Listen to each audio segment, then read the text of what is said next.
दोस्तों स्वागत है आप सभी का तौर राजपूत वेल्थ में।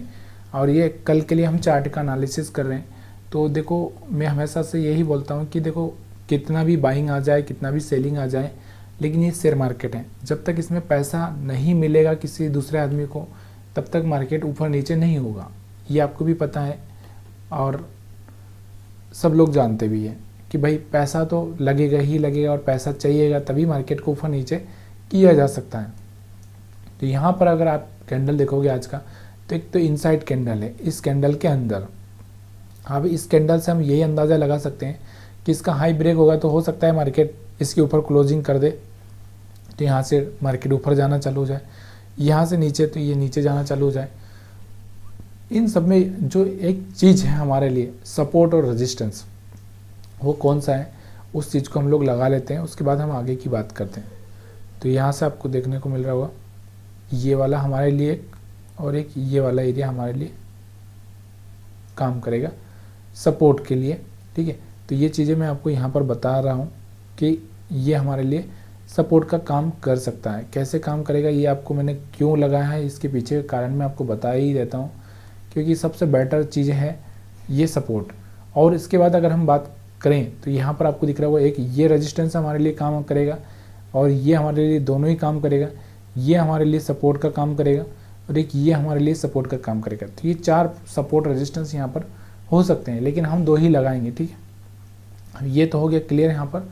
अब इसके अलावा अगर हम बात करें तो अब थोड़ा सा हम क्या करते हैं, इसको छोटे टाइम फ्रेम में चलते हैं और यहाँ पर हम देखते हैं कि देखो, ये आपको समझ में आ गया कि अगर मार्केट इसके ऊपर कहीं ना कहीं एक अच्छा सा मोमेंटम करेगा तो हम थोड़ा सा बाइंग करके यहाँ तक का टारगेट रख सकते हैं। अगर ये ऊपर ओपन हो गया तो फिर हमारे लिए यहाँ पर ये वाला आना चाहिए, उसके बाद ऊपर जाना चाहिए। ठीक है, तो ये हमारे लिए यहाँ पर सपोर्ट का काम करेगा ये वाला एरिया, और रजिस्टेंस का भी काम करेगा। देखो, ये वाला हमारे लिए सपोर्ट और रजिस्टेंस दोनों ही हो सकता है। अगर यहाँ से मार्केट डाउन जाता है तो हम सेलिंग प्लान कर सकते हैं, यहाँ तक का टारगेट रख सकते हैं। और कहीं ना कहीं मार्केट यहाँ पर ओपन हो रहा है तो भी हम यहाँ पर क्या कर सकते हैं, थोड़ा सा सेल प्लान कर सकते हैं।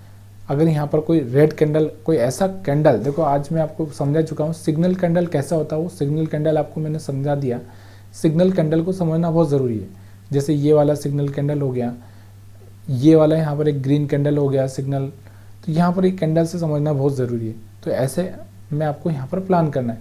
देखो, मार्केट किस डायरेक्शन में जाएगा, कैसा क्या होगा, ये कहना बहुत मुश्किल है, लेकिन हम प्लान कर सकते हैं।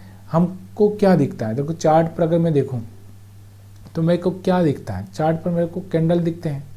कैंडल में अगर बहुत भयंकर तरीके से बाइंग है कि बहुत भयंकर तरीके से सेलिंग है, वही मेरे को देखना है।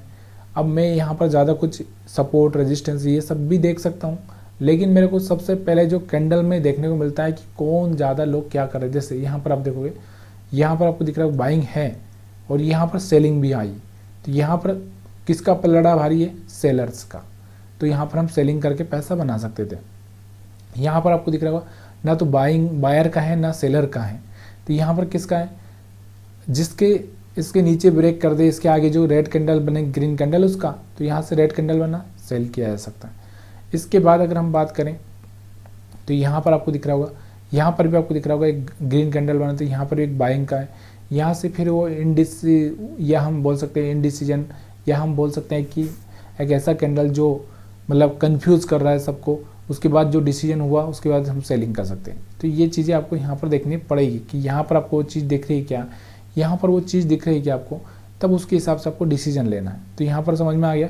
अब इसके अलावा हम ट्रेंड लाइन भी थोड़ा सा बनाए ही लेते हैं। ठीक है, तो ट्रेंड लाइन की अगर हम बात करें तो यहाँ पर ट्रेंड लाइन पे चलते हैं और यहाँ से हम देखते हैं कि ट्रेंड लाइन में अगर हम देखें तो ये वाला ट्रेंड लाइन आपको बनता हुआ दिख रहा होगा। ठीक है, नीचे से अगर हम बनाएं तो ये वाला आपको देखने को मिल रहा होगा। ठीक है, तो ये दो ट्रेंड लाइन हमारे लिए काफ़ी है यहाँ पर। अगर चाहे तो हम यहाँ से भी बना सकते हैं, चाहे तो यहाँ पर भी, लेकिन इतनी सब बना के भी क्या फ़ायदा नहीं है, फिर यहाँ पर फिर तो कचरा ही हो जाएगा। तो कचरा करके भी फ़ायदा नहीं है, इसलिए आपको ज़्यादा कुछ, क्योंकि फिर आप समझ ही नहीं पाओगे ये इतनी सारी ट्रेंड लाइन कौन सी तो यहाँ पर ब्रेक होगी, कौन सी ये होगी, इसलिए मैं इसको हटा ही देता हूँ। मेरे को ज़्यादा पसंद है ही नहीं। मैं तो यहाँ पर आपको समझ में आ गई एक ऊपर से ट्रेंड लाइन, सपोर्ट, रेजिस्टेंस। तो अब हमारे पास में ये ट्रेंड लाइन हमारे लिए क्या काम कर रही है, यहाँ पर एक रेजिस्टेंस का काम कर रही है। अगर यहाँ से सेलिंग आता है तो यहाँ पर तक का टारगेट हमको देखने को मिल जाएगा। और अगर ये ट्रेंड लाइन कहीं ना कहीं यहाँ पर आ रहा है सपोर्ट पर, तो यहाँ पर मार्केट में हो सकता है यहाँ से थोड़ी बाइंग आ जाए। तो ये भी आपको थोड़ा सा याद रखना है, क्योंकि यहाँ से ये जो नीचे वाली ट्रेंड लाइन है ये यहाँ से आके वापस से इस तरह से मार्केट जा सकता है। तो इसका आपको ध्यान रखना है। ये ट्रेंड लाइन ब्रेक कर दी तो यहाँ से रीटेस्ट करके फिर नीचे की साइड में जा सकता है। तो ये भी आपको याद रखना है। तो यहाँ से ये सारी चीज़ें यहाँ पर समझ में आ गई। अब हमारे पास यूएस का डेटा तो है नहीं, मतलब यूएस का मार्केट का, क्योंकि रात को खुलेगा तभी जाके पता चलेगा कि यूएस में क्या हुआ है। और उसके बाद में अगर हम बात करें तो दूसरा जो हमारा मेन है FIDI का डेटा भी आया नहीं है, तो उस आधार पे भी आप ट्रेड प्लान इतना नहीं कर सकते, इतना एक्यूरेट नहीं कर सकते। बैंक निफ्टी की हम बात करते हैं तो बैंक निफ्टी में भी हम क्या करेंगे, थोड़ा सा सपोर्ट रेजिस्टेंस बना लेते हैं, उसके बाद हम ट्रेंड लाइन का प्लान करेंगे।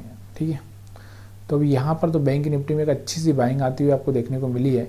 और ये सब लाइन में हटा ही देता हूँ क्योंकि अभी कुछ काम की नहीं है, हम नई लाइन लगाएंगे। और ठीक यहाँ से हम उसको हटाते हैं। तो यहाँ पर अगर आप देखोगे तो बैंक निफ्टी में बढ़िया सा कैंडल यहाँ पर बनता हुआ आज के दिन देखने को मिला है आपको। कह दे तो यहाँ पर ये हमारे लिए सपोर्ट का काम करेगा और रेजिस्टेंस का, और ये हमारे लिए सपोर्ट का काम करेगा। ठीक है, अब हम थोड़ा सा मैं इसको एडजस्ट कर देता हूँ ये। ठीक है, तो यहाँ से ये आपको समझ में आ गया। उसके बाद 5 मिनट की चार्ट पर चलते हैं। तो यहाँ पर अभी हम देख रहे हैं कि हमारे लिए ये आपको दिख रहा होगा बराबर से, यहाँ पर आपको समझ में आ गया होगा कि अभी हमारे पास में कौन सा, वैसे तो मेरे पास में ये वाला रेजिस्टेंस होना चाहिए, ये वाला, लेकिन अभी मैंने जो रेजिस्टेंस बनाया है वो ये वाला बनाया है। ठीक है, तो ये वाला रेजिस्टेंस है हमारे लिए। मार्केट यहाँ से जाकर वापस से रिजेक्शन लेगा तो ये वाला एरिया पे आ सकता है। देखो ये आ सकता है, ऐसा ही हम मान के चल रहे हैं। ठीक है, यहाँ पे कोई रिजेक्शन कैंडल दिखेगा तो ठीक।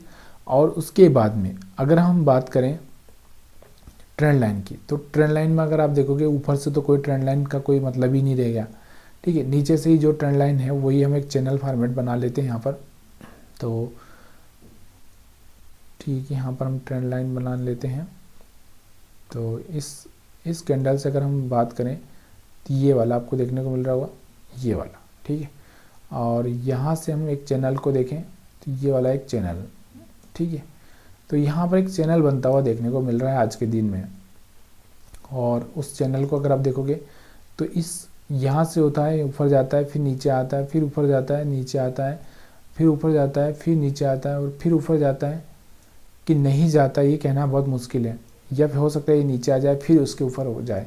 तो ये पॉसिबिलिटी यहाँ पर आपको देखने को मिल सकती है। तो इस चैनल के अंदर कल के दिन मार्केट रह सकता है, और इस चैनल को ब्रेक करेगा तो रीटेस्ट करेगा, फिर यहाँ पर इस जो पिछला वाला सपोर्ट है 48,300 के आसपास देखने को आपको मिल सकता है फिर से, अगर ये इसको ब्रेक करेगा तो।